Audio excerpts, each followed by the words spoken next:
مسیح میں آپ سب کو اسلام۔ میرے ساتھ دیکھیں سیمویل کی دوسری کتاب، اس کا 24واں باب۔ آئیے میرے ساتھ دیکھیں 24ویں باب کی پہلی آیت سے لکھا ہے، اس کے بعد خداوند کا غصہ اسرائیل پر پھر بھڑکا اور اس نے داؤد کے دل کو ان کے خلاف یہ کہہ کر ابھارا کہ جا کر اسرائیل اور یہودا کو گن۔ یہاں پر کیا لکھا ہے؟ کس نے ابھارا ہے؟ کس نے ابھارا ہے؟ خدا نے۔ اب آپ سوچ رہے ہیں کہ یہ گننا جو ہے یہ بیسیکلی غلط کام ہے، تو خداوند کیسے کسی غلط کام کے لیے داؤد کو ابھار سکتا ہے؟ میرے ساتھ ایک اور حوالہ دیکھیں، تواریخ کی کتاب۔ آج ہم تواریخ کی کتاب میں سے بھی کچھ حوالے دیکھیں گے۔ تواریخ کی کتاب اس کا 21واں باب اور اس کی پہلی آیت۔ تواریخ کی پہلی کتاب اس کا 21واں باب اور اس کی پہلی آیت میں لکھا ہے، اور شیطان نے اسرائیل کے خلاف اٹھ کر داؤد کو ابھارا کہ اسرائیل کا شمار کرے۔ یہاں پر کیا لکھا ہے؟ سیمویل کی کتاب میں کس نے ابھارا ہے؟ خدا نے۔ اور تواریخ کی کتاب میں کیا لکھا ہے؟ شیطان نے داؤد کو ابھارا ہے۔ بیسیکلی یہ فلو اس طرح سے ہے کہ یہ بات شیطان نے داؤد کے دل میں ڈالی ہے۔ یہ بات کس نے ڈالی ہے؟ شیطان نے داؤد کے دل میں ڈالی ہے، لیکن خدا نے اس کو الاؤ کیا ہے کیونکہ خدا کا ایک اپنا مقصد تھا۔ اور بعض اوقات ایسا ہوتا ہے کہ ہم کچھ کرنا چاہ رہے ہوتے ہیں اور خدا وہ ہونے دیتا ہے، خدا وہ ہونے دیتا ہے اور اس واقعے کو ہماری تنبیہ کے لیے یا ہمیں سیدھے راستے پہ لانے کے لیے استعمال کرتا ہے۔ بعض اوقات ہماری زندگی میں کوئی نہ کوئی گناہ ہوتا ہے، اور یہ جو کام داؤد کرنے جا رہا ہے، میں اس کی وجہ آپ کو بتاتا ہوں کہ یہ گناہ کیوں ہے۔ اس گناہ کے پیچھے تکبر ہے، اس گناہ کے پیچھے پرائیڈ ہے۔ داؤد کی حکومت کے آخری ایام میں کسی نہ کسی طریقے سے پرائیڈ اس کے دل میں آ گیا ہے، غرور اس کے دل میں آ گیا ہے، اور وہ چاہتا ہے کہ میں گنوں یہ بات، یعنی اس کے پرائیڈ کو استعمال کرتے ہوئے ابلیس نے دیکھا کہ اس کے دل میں پرائیڈ آ رہا ہے، یا ایسی فیلنگز ہیں یا اس طرف اس کا دھیان ہے، اس نے اس کو ابھارا کہ تو گن تاکہ یہ گناہ کرے، تاکہ یہ کیا کرے؟ گناہ کرے۔ ابلیس اس کو ابھارتا اور خداوند یہ ہونے دیتا ہے تاکہ داؤد کو تنبیہ کر سکے، اس کو سزا کے ذریعے سکھا سکے، اس کو اس کے گناہ سے پاک صاف کر سکے، کیونکہ یہ بھی خداوند کا ایک طریقہ ہے۔ جب آپ کے دل میں کوئی گناہ ہوتا ہے اور بعض اوقات وہ خدا ہونے دیتا ہے، بعض اوقات خدا اپنے رحم میں ایسا بھی کر سکتا ہے کہ وہ اس کو نہ ہونے دے، لیکن بعض اوقات خدا ہونے دیتا ہے تاکہ آپ کو درست کر سکے۔ خدا کی اپنی مرضی ہے، وہ کسی فارمولے کے ساتھ نہیں چلتا کہ اب خدا یہ کرے گا یا وہ کرے گا۔ اس کی اپنی مرضی ہے، وہ ہر شخص کے ساتھ اس کا جو ٹریٹمنٹ ہے وہ انڈیویجول ٹریٹمنٹ ڈفرینٹ ہو سکتا ہے اس کی پاک مرضی کے مطابق۔ لیکن ظاہری سی بات ہے کہ خدا اپنے جو ذات کے اس کے جو اصول ہیں، جو اس کی خصوصیات ہیں، ان سے باہر نہیں جاتا، کیونکہ وہ جا نہیں سکتا۔ وہ راست اور سچا خدا ہے اور اس کے تمام فیصلے راست ہوتے ہیں۔ ابلیس نے اس کے دل میں ڈالا کہ تو یہودا اور اسرائیل کے لوگوں کو گن، اور خدا نے یہ کام ہونے دیا، خدا نے اس کی اجازت دی۔ اسی لیے لکھا ہے کہ خدا نے اس کے دل کو ابھارا۔ اب اگر میرے ساتھ آپ ایک اور حوالہ دیکھیں، خروج کی کتاب 30واں باب اور اس کی 12ویں آیت۔ خروج کی کتاب اس کا 30واں باب اور اس کی 12ویں آیت میں لکھا ہے، جب تو بنی اسرائیل کا شمار کرے تو جتنوں کا شمار ہوا ہو وہ فی مرد شمار کے وقت اپنی جان کا فدیہ خداوند کے لیے دیں، تاکہ جب تو ان کا شمار کر رہا ہو اس وقت کوئی وبا ان میں پھیلنے نہ پائے۔ اینشنٹ کسٹمز میں، پرانے زمانے میں یہ مانا جاتا تھا کہ آپ صرف اس چیز کی گنتی کر سکتے ہیں جو کہ آپ کی ہے، جو کہ آپ کی ہے۔ آپ کسی بھی دوسرے کی چیز کی گنتی نہیں کر سکتے۔ مثال کے طور پہ آپ اپنے پڑوسی کے گھر میں جا کر یا کسی کے بھی ٹیریٹری میں جا کر، جورسڈکشن میں جا کر یہ نہیں کہہ سکتے کہ میں تیری بھیڑوں کو یا بیلوں کو گننے آیا ہوں، تو مجھے بتا تیرے پاس کتنی بھیڑیں ہیں، کتنے بیل ہیں، کتنے جانور ہیں۔ آپ نہیں گن سکتے۔ آپ کسی دوسرے کا بینک بیلنس نہیں گن سکتے۔ آپ کسی کے گھر میں جا کے اس کو یہ نہیں کہہ سکتے کہ تو اپنا کیش کارڈ ذرا میں گنا کہ نہ کیا۔ اس کو کون گن سکتا ہے؟ جو اس کا مالک ہے۔ بنی اسرائیل کا شروع سے جو مالک ہے وہ خداوند تھا اور خداوند ہی رہے گا۔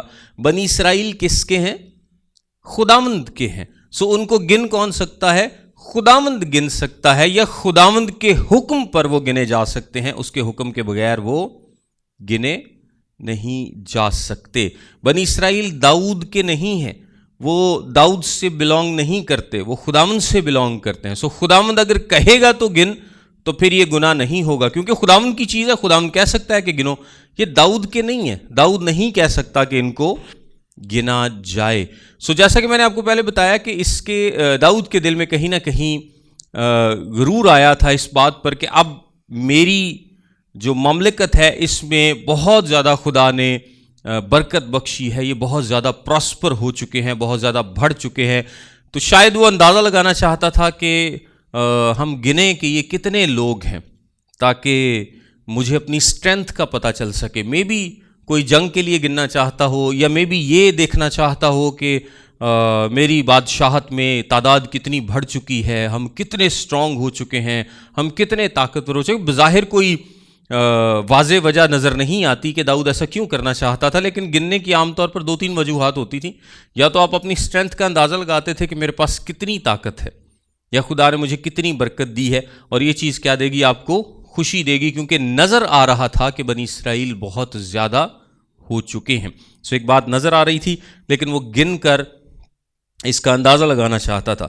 اور بادشاہ نے لشکر کے سردار یوآب کو، جو اس کے ساتھ تھا، حکم کیا کہ اسرائیل کے سب قبیلوں میں دان سے بیر سبا تک گشت کرو اور لوگوں کو گنو، تاکہ لوگوں کی تعداد مجھے معلوم ہو، تاکہ لوگوں کی تعداد مجھے معلوم ہو۔ تب یوآب نے بادشاہ سے کہا کہ خداوند تیرا خدا ان لوگوں کو خواہ وہ کتنے ہی ہوں 100 گنا بڑھائے، اور میرے مالک بادشاہ کی آنکھیں اسے دیکھیں، پر میرے مالک بادشاہ کو یہ بات کیوں بھاتی ہے؟ دیکھیں، یوآب کو بھی یہاں پر داد دینی پڑے گی کہ بے شک وہ بادشاہ کے ماتحت ہے، لیکن اس نے دیکھا کہ بادشاہ ایک غلط کام کرنے جا رہا ہے، سو اس نے بادشاہ کو کیا کیا ہے؟ روکنے کی کوشش کی ہے۔ اس نے بادشاہ کو سمجھایا ہے کہ یہ کام غلط ہے، یہ کام نہ کیا جائے، اس کام سے نقصان ہو سکتا ہے، کیونکہ اس کو بھی پتا ہے کہ گننا ٹھیک نہیں ہے، خداوند کے حکم کے اگینسٹ یا اس کے حکم کے بغیر تعداد کو گننا ٹھیک نہیں ہوگا۔ یہ پرائیڈ کے زمرے میں آئے گا، یا جس سے ہم یہ جانیں گے کہ ہماری اتنی تعداد ہے، ہم اتنے طاقتور ہو گئے، ہم اتنی ہماری اسٹرینتھ ہے۔ وہ کہتا ہے کہ خداوند اس سے بھی 100 گنا بڑھائے، نظر آ رہے ہیں کہ بہت زیادہ ہیں، لیکن خداوند اس سے بھی بہت زیادہ بڑھائے، پر میرا مالک بادشاہ یہ کام نہ کرے۔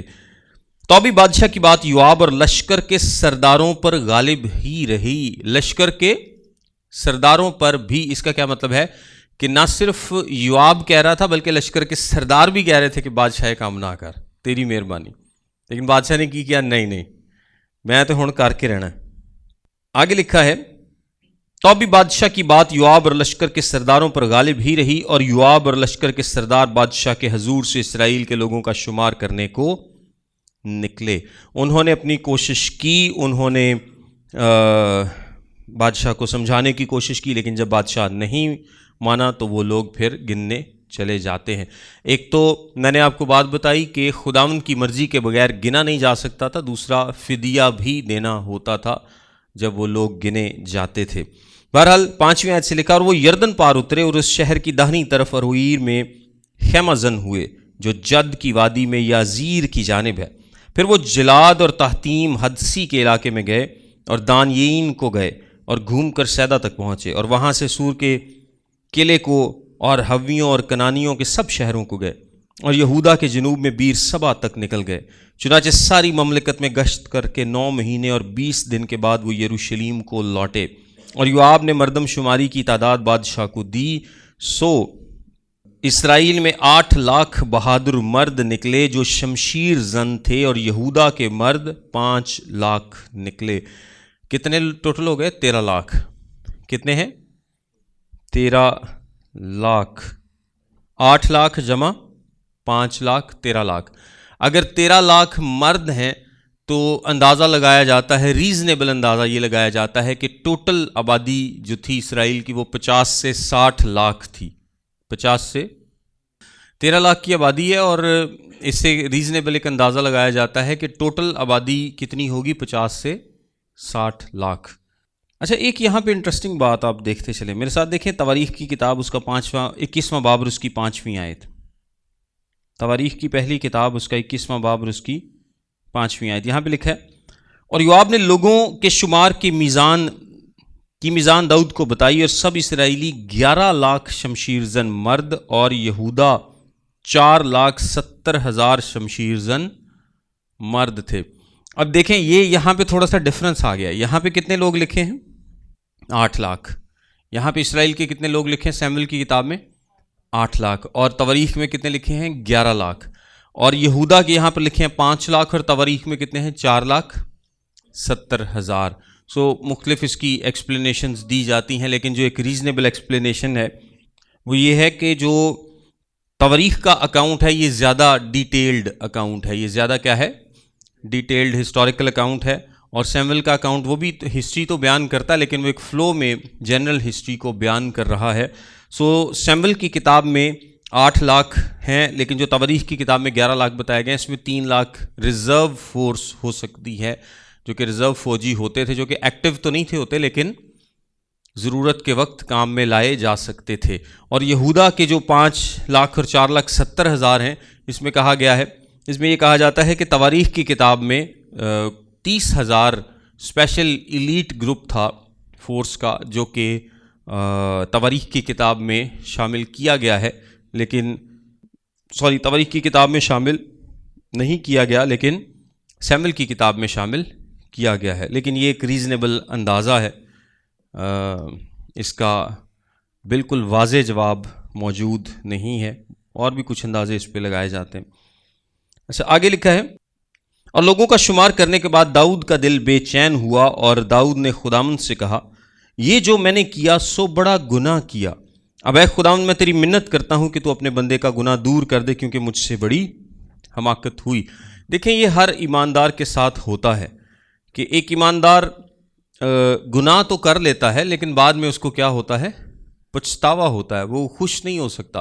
داؤد نے پہلے بھی ایک گناہ کیا، اس کو پچھتاوا ہوا. اور داؤد کی زندگی سے ہم سیکھتے ہیں، اس نے ایک دفعہ نہیں، اس نے کافی دفعہ کلام کے مطابق غلطی اس سے ہوئی ہے، اور اس نے توبہ کی ہے. ایک ایماندار کیا کرتا ہے؟ وہ اپنے گناہ میں گرا ہوا نہیں رہتا، گرا ہوا پڑا نہیں رہتا، بلکہ وہ کیا کرتا ہے؟ توبہ کرتا ہے اور خدا ان کے پاس واپس آتا ہے، اس کا اقرار کرتا ہے. وہ سینسٹیو ہوتا ہے، سن کو لے کے کیا ہوتا ہے؟ سینسٹیو ہوتا ہے. لیکن ایک انٹرسٹنگ بات یہ ہے کہ تقریباً کتنے ماہ بعد اس کو پتہ چلا؟ 9 ماہ اور 20 دن بعد اس کے سامنے ریزلٹس آئے. کتنے مہینے؟ 9 ماہ اور 20 دن، تقریباً 10 مہینے. تو 10 مہینوں میں یہ ایک کافی لمبا عرصہ ہے، اور داؤد کو پتہ تھا کہ وہ گناہ کر رہا ہے، وہ غلط کر رہا ہے. لیکن اتنے پیریڈ کے دوران بھی داؤد نے کیا کیا ہے؟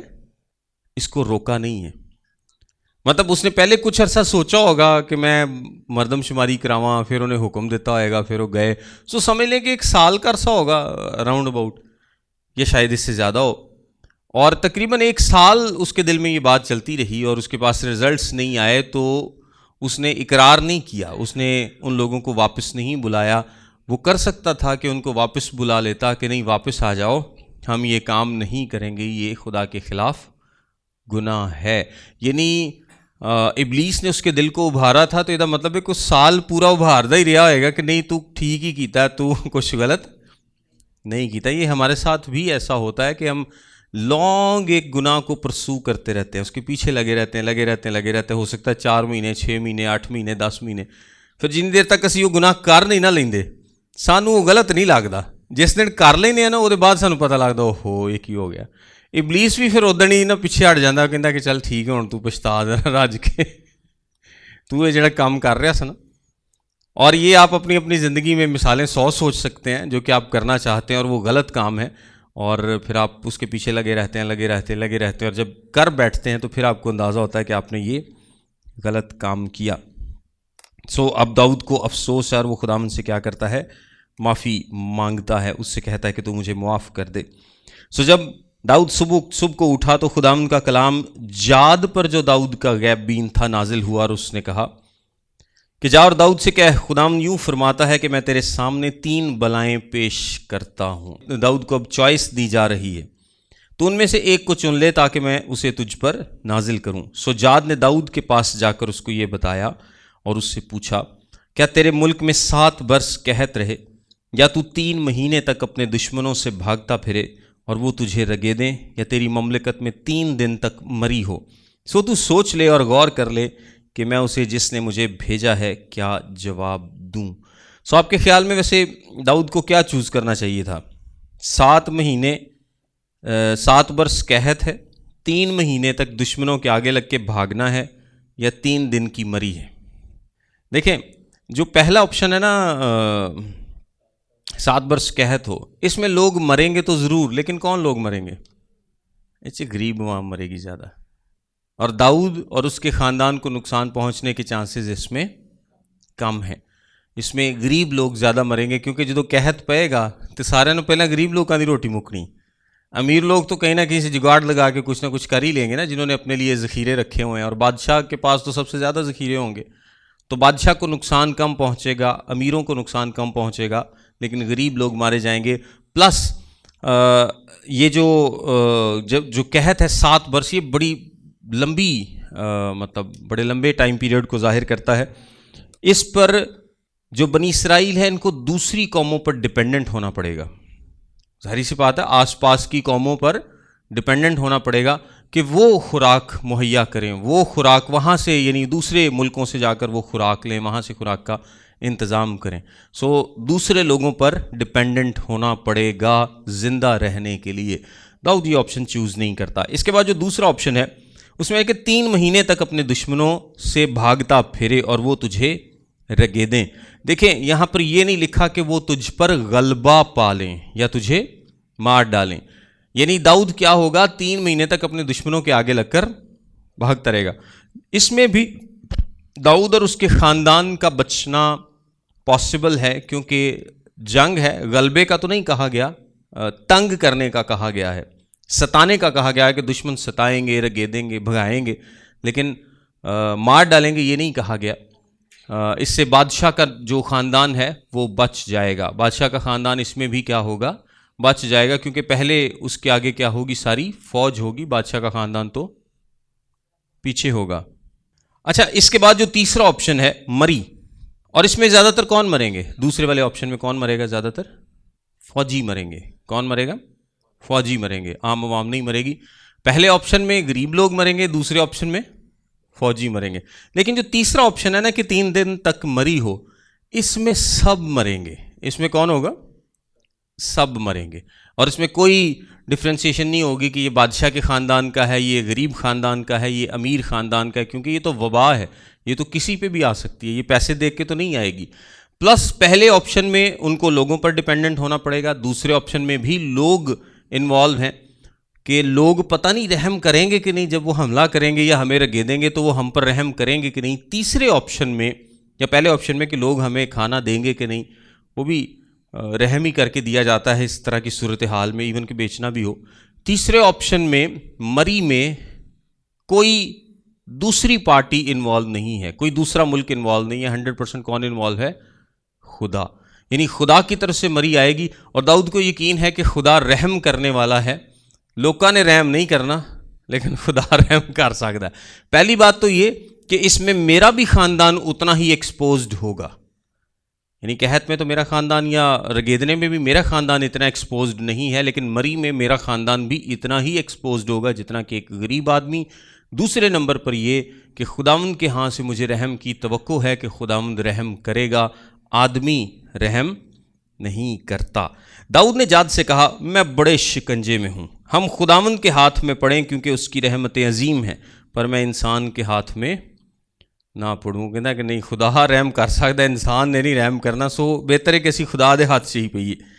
سو خداوند نے اسرائیل پر وبا بھیجی جو اس صبح سے لے کر وقت معینہ تک رہی، اور دان سے بیر صبح تک لوگوں میں سے 70,000 آدمی مر گئے۔ اور جب فرشتے نے اپنا ہاتھ بڑھایا کہ یروشلیم کو ہلاک کرے تو خداوند اس وبا سے ملول ہوا، اور اس فرشتے سے جو لوگوں کو ہلاک کر رہا تھا کہا، یہ بس ہے، اب اپنا ہاتھ روک لے۔ اس وقت خداوند کا فرشتہ یبوسی ارونا کے کھلیان کے پاس کھڑا تھا۔ یبوسی ارونا کا کھلیان کہاں پر تھا؟ کوہ موریا پر۔ یعنی ماؤنٹ مورایا پر. یہ کھلیان کہاں پر ہے؟ ماؤنٹ مورایا پر. اور کھلیان کو انگریزی میں تھریشنگ فلور بولتے ہیں. تھریشنگ فلور جس طرح آج جب تھریشر لگتی ہے تو وہ کیا کرتی ہے؟ بیسیکلی دانوں کو الگ کرتی ہے. تو تھریشنگ فلور میں بھی یہی ہوتا تھا. وہ ذرا اونچے رکھے جاتے تھے پہاڑوں پر جہاں پر ہوا زیادہ ہوتی تھی، تاکہ جو گندم ہے اس کو اس کے بھوسے سے کیا کیا جا سکے؟ الگ کیا جا سکے ہوا کے استعمال سے اور اس کی لوکیشن کے اعتبار سے. سو اس کو تھریشنگ فلورز بہت زیادہ ہوتے تھے جہاں پر یہ کیا جاتا تھا، اور یہ اونچے ہوتے تھے. یہ جو تھریشنگ فلور ہے ارونا کا، یہ اس لیے بڑا امپورٹنٹ ہے جہاں پر خدا ان کا فرشتہ رکا ہوا ہے، کیونکہ یہ ماؤنٹ مورایا پر تھا، کوہ موریا پر تھا. اور کوہ موریا کون سی جگہ ہے؟ کوہ موریا کون سی جگہ ہے؟ پیدائش کی کتاب کے 22ویں باب کی 2 آیت میں لکھا ہے، تب اس نے کہا کہ تو اپنے بیٹے اسحاق کو جو تیرا اکلوتا ہے اور جسے تو پیار کرتا ہے ساتھ لے کر موریا کے ملک میں جا، اور وہاں اسے پہاڑوں میں سے ایک پہاڑ پر جو میں تجھے بتاؤں گا سوختنی قربانی کے طور پر چڑھا. سو پہلے امپورٹنس کیا ہے کہ یہاں پر اسحاق کو قربانی کے لیے لے جایا گیا تھا. دوسری امپورٹنس کیا ہے کہ یہ وہی جگہ ہے جہاں پر ہیکل تعمیر کی جائے گی. دوسری امپورٹنس کیا ہے؟ یہ وہی جگہ ہے جہاں پر ہیکل تعمیر کی جائے گی. پھر آگے لکھا ہے، اور داؤد نے جب اس فرشتے کو جو لوگوں کو مار رہا تھا دیکھا تو خداوند سے کہنے لگا، دیکھ گناہ تو میں نے کیا اور خطا مجھ سے ہوئی، پر ان بھیڑوں نے کیا کیا ہے؟ سو تیرا ہاتھ میرے اور میرے باپ کے گھرانے کے خلاف ہو. یعنی داؤد اپنے آپ کو پیش کرتا ہے کہ میں تیار ہوں، یہ سزا مجھے ملنی چاہیے، غلطی مجھ سے ہوئی ہے. سو یہ سزا بھی کسے ملنی چاہیے؟ مجھے ملنی چاہیے. لوگوں کو سزا نہیں ملنی چاہیے.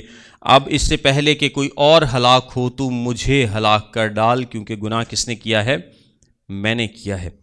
اسی دن جاد نے داؤد کے پاس آ کر اس سے کہا، جا اور یبوسی ارونا کے کھلیان میں خداوند کے لیے ایک مذبح بنا. سو داؤد جاد کے کہنے کے موافق جیسا خداوند کا حکم تھا گیا، اور ارونا نے نگاہ کی اور بادشاہ اور اس کے خادموں کو اپنی طرف آتے دیکھا. سو ارونا نکلا اور زمین پر سرنگوں ہو کر بادشاہ کے آگے سجدہ کیا، اور ارونا کہنے لگا، میرا مالک بادشاہ اپنے بندے کے پاس کیوں آیا؟ داؤد نے کہا، یہ کھلیان تجھ سے خریدنے اور خداوند کے لیے ایک مذبح بنانے آیا ہوں تاکہ لوگوں میں سے وبا جاتی رہے. اب ارونا اپنے کھلیان میں موجود ہے، اور جب داؤد نے اسے بتایا کہ میرا مقصد یہ ہے کہ میں ایک مذبح بناؤں گا اور اس مذبح کے بعد کیا ہوگا؟ وبا لوگوں میں سے جاتی رہے گی. سو ڈیفینیٹلی ارونا نے یہی کہنا تھا کہ ٹھیک ہے، مذبح بادشاہ بنائے، میری زمین حاضر ہے. کوئی بھی شخص ہوتا، ذرا سا بھی اس کے دل میں رحم ہوتا تو وہ کیا کہتا کہ ٹھیک ہے، جس سے اگر اس سے لوگوں کی جانیں بچ سکتی ہیں تو میری زمین حاضر ہے، میرا مال حاضر ہے، یہ استعمال کیا جائے، خداوند کے لیے مذبح بنایا جائے تاکہ وبا رک جائے. ارونا نے داؤد سے کہا، میرا مالک بادشاہ جو کچھ اسے اچھا معلوم ہو لے کر چڑھائے. دیکھ سوختنی قربانی کے لیے بیل ہیں، اور دائیں چلانے کے اوزار اور بیلوں کا سامان ایندھن کے لیے ہے. یعنی جب بیل ہی نہیں رہیں گے تو بیلوں کا سامان ادا کی کرنا سی. یہ سب کچھ ہے. بادشاہ ارونا بادشاہ کی نظر کرتا ہے، اور ارونا نے بادشاہ سے کہا کہ خداوند تیرا خدا تجھ کو قبول فرمائے. تب بادشاہ نے ارونا سے کہا، نہیں، بلکہ میں ضرور قیمت دے کر اس کو تجھ سے خریدوں گا. بلکہ میں ضرور قیمت دے کر اس کو تجھ سے خریدوں گا، اور میں خداوند اپنے خدا کے حضور ایسی سوختنی قربانیاں نہیں گزرانوں گا جن پر میرا کچھ خرچ نہ ہوا ہو. سو داؤد نے وہ کھلیان اور وہ بیل چاندی کی 50 مسکالیں دے کر خریدے. اچھا، یہاں پر ایک بڑا امپورٹنٹ پرنسپل ہے قربانی کے تعلق سے یا سیکریفائس کے تعلق سے، کہ وہ کہتا ہے کہ میں ایسی کوئی قربانی نہیں گزرانوں گا جس پر میرا کچھ خرچ نہ ہوا ہو. اگر داؤد ارونا سے وہ کھلیان لے لیتا، وہ بیل لے لیتا، وہ سامان لے لیتا تو اور قربانی گزرانتا، تو قربانی کس کی طرف سے گزرانی ہوئی سمجھی جاتی؟ ارونا کی طرف سے، کیونکہ چیزیں اس کی تھیں، داؤد کی طرف سے نہیں.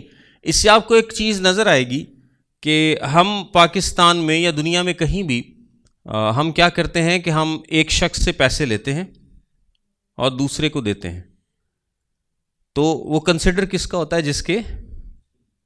جس سے لیے گئے ہیں، جس کے پیسے ہیں. مثلاً اسی ایک گورے کو پیسے پھاڑ کے لوگوں کی مدد کریے تو کہیے اے اسی کیتی ہے، تو اے اسی نہیں کیتی، اے انہیں کیتی ہے. اسی دے وچ کچھ اپنا بھی رکھیا ہے تے کچھ اگے دیتا ہے، یا ہو سکتا بہتا اپنا رکھیا تے تھوڑا اگے دیتا ہے.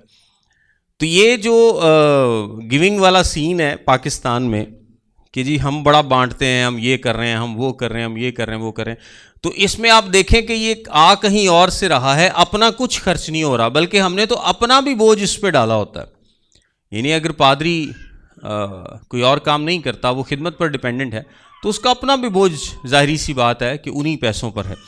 اور اگر گورے سے کو 10 لاکھ آیا، 20 لاکھ آیا، 50 لاکھ آیا، تو ڈیفینیٹلی 50 تو نہیں بانٹے گا، وہ اپنا بھی تو خرچہ رکھے گا نا بیچ، کیونکہ اب میرا بھی کوئی موٹر سائیکل کا تیل لگنا ہے آہو، تو موٹر سائیکل کا تیل کو 10-15 لاکھ 20 لاکھ بچوں اپنا بھی ہوئے گا، سو وہ قربانی اس کی گنی جائے گی، یا وہ سیکریفائس جو ہے وہ اس کی طرف سے، سیکریفیشل گیونگ کی ہم بات کرتے ہیں، تو وہ گیونگ کس کی طرف سے؟ وہ اس کی طرف سے، دینے والے کی طرف سے۔ آپ تو بیچ میں صرف ایک ٹرانزیکشن پرفارم کرنے والے، ایک پاس سے پڑا دوسرے پاس سے لاتا، تو آپ کا یہ نہیں ہے، انلیس کہ آپ کی اپنی کوئی قربانی اس میں اب انوالو ہے، یعنی جس کو ہم خود کو مارنا کہتے ہیں۔ اگر آپ کی سیلف سیکریفائس اس میں انوالو، کسی بھی طریقے سے ہو سکتی ہے، لیکن اگر سیلف سیکریفائس نہیں ہے، آپ ایک جگہ سے پیسے پکڑ کے دوسری جگہ پہ لگا رہے ہیں، تو یہ اسی کا ہی کنسیڈر ہوگا۔ داؤد کہتا ہے کہ نہیں،